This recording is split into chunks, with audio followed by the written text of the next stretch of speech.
Kita sebagai seorang mukallaf wajib menerima dan membenarkan terhadap apa yang disabdakan oleh Nabi kita, Nabi Muhammad Sallallahu Alaihi Wasallam. Itu, ya. Kitab Al-Quran ini adalah diturunkan kepada sebaik-baik umat, yakni umatnya siapa? Nabi Muhammad Sallallahu Alaihi Wasallam. Karena di Al-Quranul Karim inilah semua dari 4 kitab, 3 kitab dan keempatnya Al-Quran tersebut sudah dirangkum semuanya, sudah sempurna, semua ada di dalam Al-Quranul Karim, kitab suci Al-Quranul Karim yang diturunkan untuk umatnya baginda besar Nabi Muhammad SAW. Terus kita wajib meyakini adanya hari akhir. Imanuna biyaumi akhirin wajib wa kulli ma kana bihi minal ajab. Artinya kita wajib meyakini dengan sepenuh hati bahwa kelak akan ada hari akhir atau hari kiamat, di mana pada saat itu kita akan menjumpai beberapa keajaiban seperti setelah semua manusia dibangkitkan lalu dikumpulkan di padang mahsyar untuk ditimbang amalnya guna mengetahui baik buruknya amal yang telah dilakukan di dunia selama hidupnya. Nah, keanehan-keanehan ini yang wajib diyakini dengan sepenuh hati oleh setiap orang mukallaf pada hari akhir atau hari kiamat antara lain adalah: 1. Adanya hari Ba'ats, artinya hari kebangkitan. Yang dimaksud ialah ditiupnya trompet yang kedua kalinya oleh malaikat siapa? Peniup trompet? Malaikat Israfil alaihissalam, untuk membangunkan dan menghidupkan kembali manusia yang telah meninggal dunia besok di alam akhirat. Dibangkitkan dari alam kubur ke alam akhirat guna ditimbang amalnya. Yang kedua, keajaiban atau keanehan-keanehan itu yang wajib diyakini. Adanya padang mahsyar. Mahsyar artinya tempat berkumpulnya manusia setelah dihidupkan kembali untuk dihisab. Ya, tempatnya itu manusia dikumpulkan namanya mahsyar. Ketiga, mizan. Mizan ini adalah setelah semua umat manusia berkumpul di padang mahsyar, kemudian mereka akan menerima buku masing-masing. Lalu amal-amal itu ditimbang di atas neraca, di atas timbangan yang disebut mizan. Yang ketiga, sirat adalah jembatan melintang di atas neraka untuk menuju ke surga. Nah, ibu-ibu sadayana, tapi mau bertanya, mau nggak amal-amal kita ini berat, amal-amal yang bagus daripada amal-amal yang buruk? Mau nggak ibu-ibu? Ya, kalau kita mau beramal baik bagus kita lebih berat dari amal buruk, kita perbanyak membaca salawat ala Nabi Muhammad SAW. Kedua, perbanyaklah kita meningkatkan adab kita dalam beribadah kepada Allah Subhanahu wa taala, khususnya adab-adab batin. Contoh adab batin adalah apabila kita sedang sholat, kita hati harus hadirnya hati kepada Allah Subhanahu wa taala. Itu adalah contoh adab-adab batin.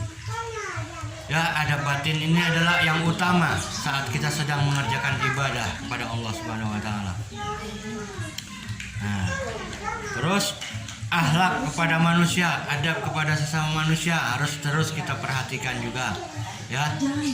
Ya, misalnya kepada tetangga, kepada keluarga, kepada anak istri, kepada orang lain, kawan kerabat, kita perhatikan karena akhlak-akhlak itu yang membuat timbangan amal kita di mizan atau di timbangan di akhirat kelak itu menjadi berat daripada amal buruk kita.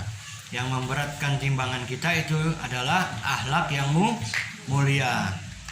Jadi bukan karena misalnya sholatnya banyak, zakatnya, terus apalagi tahajudnya banyak, ya, bukan. Tetapi yang memberatkan timbangan kebaikan kita di hari kiamat adalah akhlak yang mulia, yakni akhlak kepada Allah, akhlak adab kepada Allah, akhlak atau adab kepada Rasulullah, akhlak adab kepada sesama kita, itulah yang memberatkan timbangan amal kita, amal kebaikan kita, insya Allah.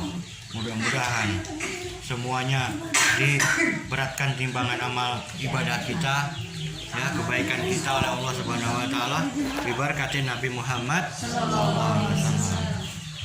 Terus ada sirat. Sirat adalah jembatan, ibu-ibu, yakni jembatan yang melintang di atas neraka untuk menuju ke surga.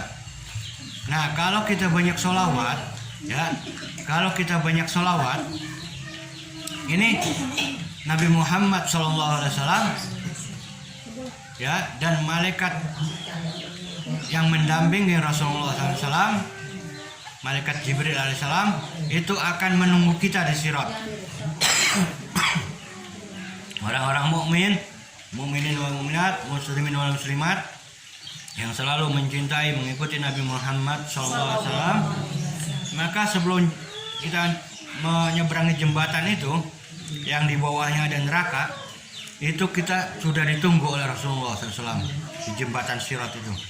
Maka kalau kita banyak bersolawat, beribadah dengan adab-adab yang mulia yang dicontohkan Nabi kita tercinta baginda besar Nabi Muhammad SAW, maka di jembatan tersebut kita ditunggu dan diantarkan oleh para malaikat tersebut, ya, oleh Rasulullah SAW kita diantar menyeberangi jembatan tersebut dengan sangat cepat, sekejap mata.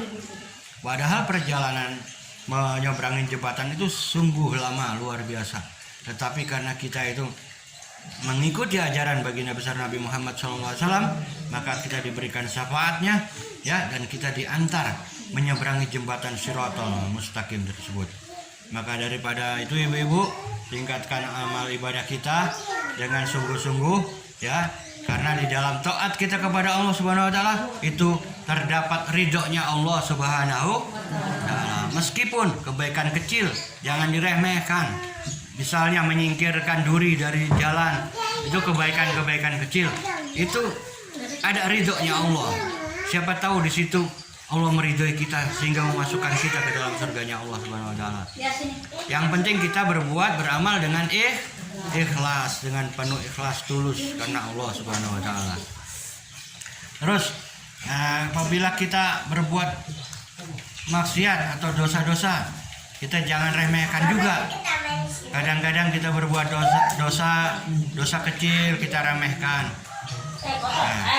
Jangan kita remehkan, karena di balik perbuatan maksiat itu ada murkanya Allah Subhanahu wa taala. Maka dari itu kita harus takut kepada Allah Subhanahu wa taala, dan kita harus selalu bertobat kepada Allah Subhanahu wa taala, sehingga insya Allah kita diberikan keselamatan hidup di dunia dan insya Allah di akhirat kelak.